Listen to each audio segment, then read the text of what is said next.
बिस्मिल्लाहिर्रहमानिर्रहीम। अस्सलामुअलैकुम। मैं हूं अली असगर और आप देख रहे हैं मेरा यूट्यूब चैनल आमसी बातें। साइफर केस फैसला महफूज हो गया और अटक जेल में अहम मुलाकात। इस वीडियो में हम इसी के मुतालिक बात करेंगे। नाजरीन कराम, हर हरबा इस्तेमाल किया जा रहा है कि जिससे इमरान खान साहब पर मजीद दबाव डाला जा सके। तो इसी हवाले से ये खबरें सामने आ रही थी कि तोशाखाना केस और 190 मिलियन पाउंड का जो केस है, इसमें नैब बुशरा बीबी को भी गिरफ्तार कर सकती है। जबकि दूसरी जानब इन्हीं केसेस के हवाले से आज नैब ने बुशरा बीबी को तलब भी किया हुआ था।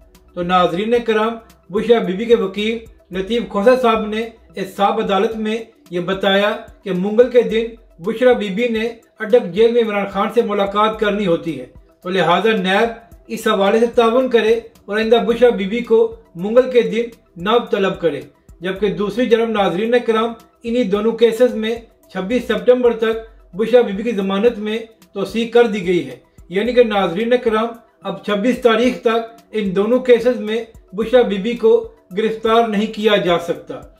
अब बात करते हैं साइफर केस के हवाले से। तो नाजरीन कराम, शाह महमूद कुरैशी का 14 दिन का रिमांड पूरा हो गया है और कल उनको अदालत में पेश किया जाएगा। जबकि दूसरी जानब इमरान खान साहब पर जो साइफर केस है, उसकी समाअत अटक जेल में हो रही है, जिसके हवाले से इमरान खान साहब ने इस्लामाबाद हाई कोर्ट में दरख्वास्त दी हुई थी कि उनके केस की समाअत अटक जेल की बजाय अदालत में की जाए। तो नाजरीन करम, इसी हवाले से आज इमरान खान के वकला और अटॉर्नी जनरल ने अपने दलाइल दिए हैं, जिसके बाद इस्लामाबाद हाई कोर्ट ने इस पर अपना फैसला महफूज कर लिया है।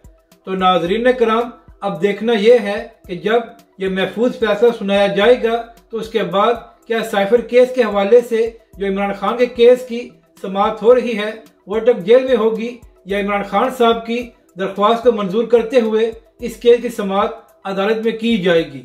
अपनी राय का जरूर इजहार करें कि आपको यह वीडियो कैसी लगी और हमारे इस चैनल को भी सब्सक्राइब करें।